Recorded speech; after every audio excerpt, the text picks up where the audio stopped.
Ano pang hinihintay nyo? Tara na sa bakasyong sulit at ulit-ulitin. Never forget, Benguet!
Thank you, Roxanne! At ang ginawa niyang performance ay pinaghalong kalaling at tayaw.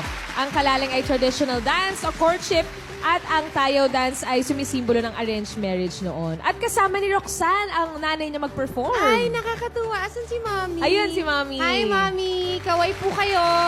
Nakikita po kayo sa Benguet. Support si Full Mami. support. Yes. Thank you, Mommy. Thank Miss you. Manila.